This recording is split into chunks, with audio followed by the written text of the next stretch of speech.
So guys, we got this Cadillac was it SRX here, and the customer complaint is the AC stopped working. They said they took it to I guess Cadillac dealership down in Washington DC, because that's where she lived, and they had to replace the shifter or something in here. And then she got the car back and the AC didn't work. So I'm going to start this up. I'm going to see what's going on here. And then she called them. Like, I told her to try to take it to a Cadillac dealership up here, because I didn't want to charge her money if they're going to cover it. And she took it, I guess she took it there or called them. And then they said, well, you have to take it back down to Washington, D.C. And I'm in PA. That's like, what is that, like a 5-6 hour drive? So she said that wasn't happening. It's not worth her time and money, because you figure that. Say it's just 5 hours just to get down there. So then you drive 5 hours to get down there, and then you got 5 hours back, and then however long you're there. So let's do a health report real quick. See what we got going on here. Oh, we got one code. Would that be funny if it's disabled because of a code?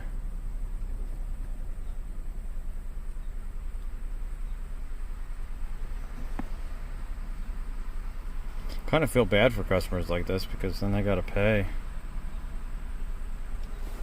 to like get stuff fixed, but it is what it is. I thought dealerships could take care of other dealership problems. I know I had like Ford take care of ones from other Ford dealerships.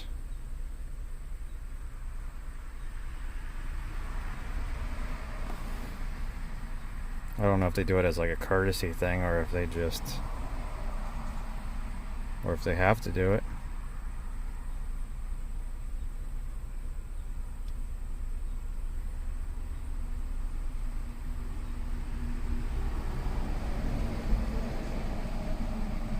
Looks like we only have one code. It's another thing people don't understand, is like you can have codes and no check engine light, because it's not mission. Oh, look at that. Air compressor. Air conditioning, AC compressor, clutch relay circuit. Well, control circuit. I'm going to drive this over to the shop door. We're going to get a diagram out for this, because it's pretty awesome. And now, the other thing too is her dad does HVAC for a living. I guess he's been doing it for like 30 years. He's like, I checked pressure. He's like, pressure was good, but the clutch ain't turning on. So I'm like, man, if you did... Well, he's like, I don't know automotive, but I'm just like, man, if you did AC work for 30 years, you could diagnose this. Well, you could figure out what's good and what's bad. Like, he knows that the clutch isn't turning on, so. But if you've done AC, you know if your pressures are good and if you have enough pressure to turn a compressor on. So I'll let you know when I get my diagram. We'll go from there. So guys, since we have that relay control circuit, printing out the information on here.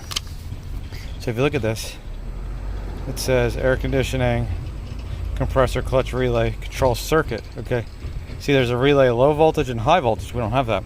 Come down here, it says open or high resistance right there for that code. So if we come down through this, print out the wiring diagram for how this operates. Here's the AC compressor, clutch relay. So we're going to go there real quick. We'll check that, because it's complaining about the control side. So hopefully we can find that, and maybe we can knock this out real quick.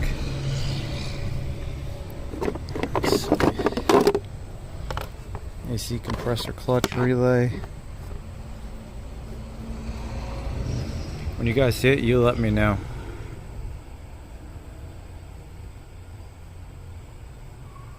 Right here, 3. 3 is over here. So now we got to find that on here. Am I looking at this right?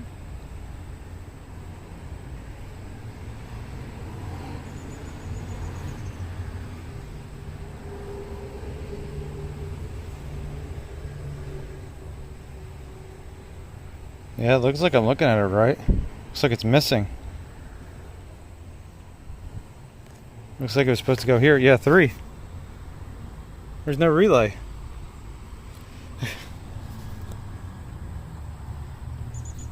I don't even know if I have one of them. I'll have to go look, because that's one of those little ones like Ford uses, it looks like. So guys, got a new relay. Let's pop this in here. See what happens with this thing.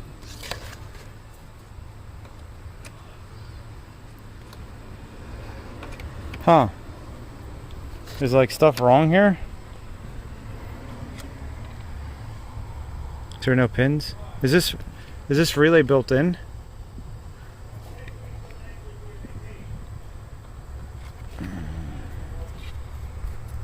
Hang on guys, let me turn the flash on. Let's see if there's pins.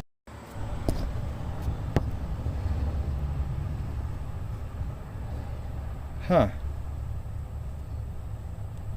There's no pins in there. But yet, this says micro relay, AC clutch, 3.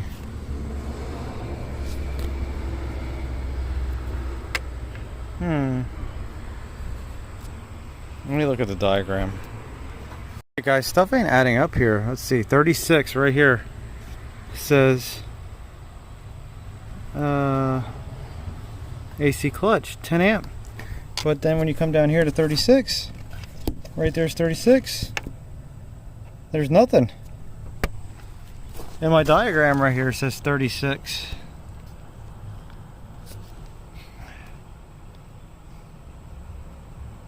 What do we do? What do we do? What do we do?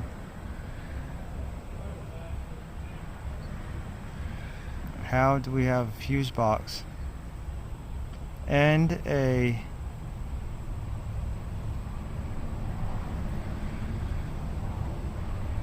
wiring diagram that are both not right?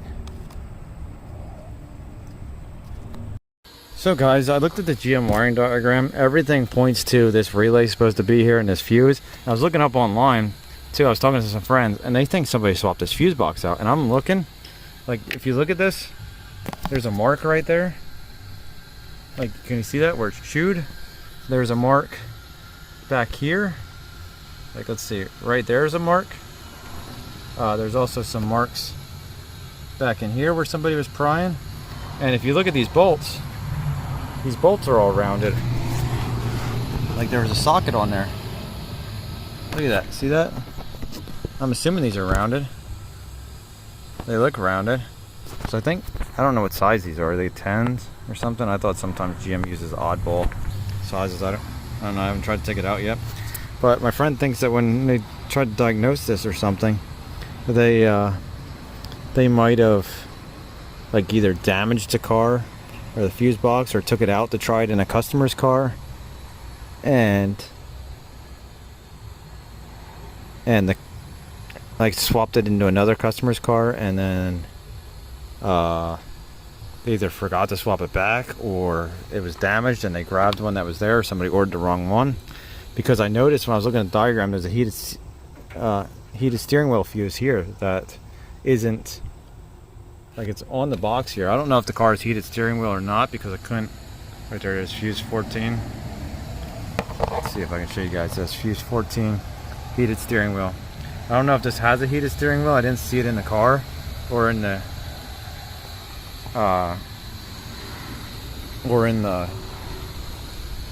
like the HVAC controls, so I don't know how you turn it on without looking at the owner's manual. But I'm going to try lifting up this fuse box, and we're going to see if the wires go in the back for these pins for the AC compressor.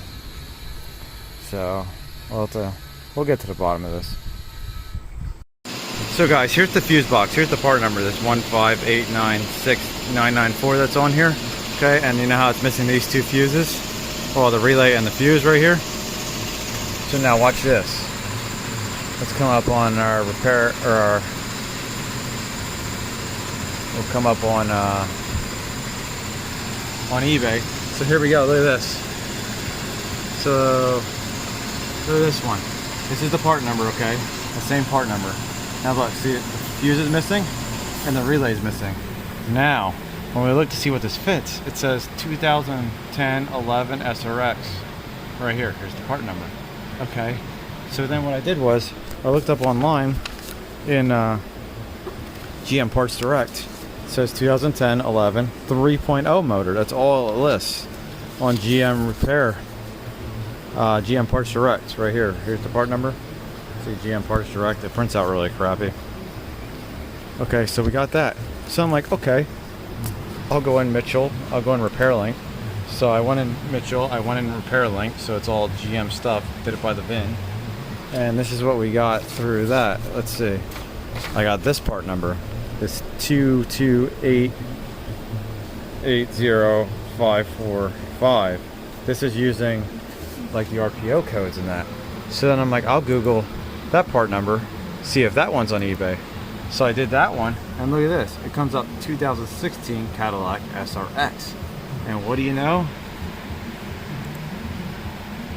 Look at this. The fuse is there. There's that.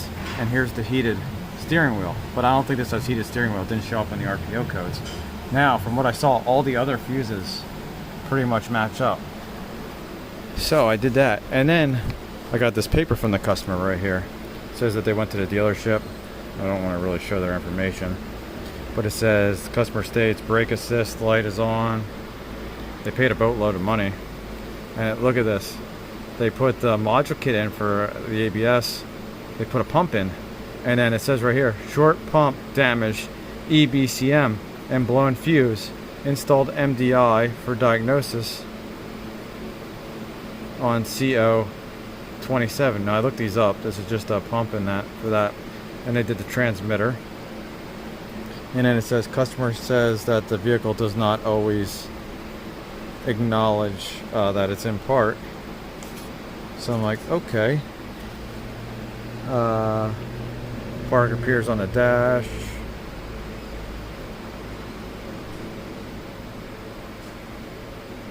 Let's see. There we go. They found an internal open circuit on the floor. So that's what we have there. So we went through that, okay?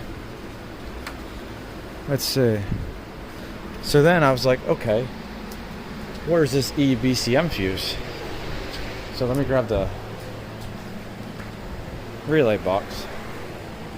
Because it says damaged EBCM fuse or whatever. So I'm like, okay, where's this at? So I decided to look in here, look for an EBCM fuse. Now I didn't look to see if there was any other ones, but this is what I found so far. So came in here. Let's see. I found this EBCM right here, 30 amps. I'm assuming that's the only one, or the one that it damaged would be the big one. So now, did it damage the fuse box? So now what I want to do is I want to get a diagram out and check the pins and make sure that like our pins are right in the harness and stuff. Make sure that nothing else was changed. But that's where I'm at right now, guys. Crazy. So guys, I got off the phone with the dealership up here. This is in fact the wrong fuse box. They said this fuse box is for 2010 through 11 SRX base model. Because I called to confirm, and they said it was one with limited options. And I ordered the correct fuse box. I was hoping it would be here today, but they called me I called them to see if it was still coming today, and they said it's going to be like a week or two wait for this fuse box. And I'm like, it showed you had it in stock, and they're like, no, it said that it was in stock for order availability. Like, what does that mean? So I'm gonna give this back to the customer. I also called the dealership that it was at to see what they're gonna do, and now they said that I could my local Ford dealership that I order all my parts through said that I could order it through them and do like a SPAC case or something like that where I could get it overnighted, but that doesn't help me since I'm leaving for vacation tonight for a week. But I guess we'll just have to leave it like that for right now. see what kind of relearns and stuff I have to do to this thing now.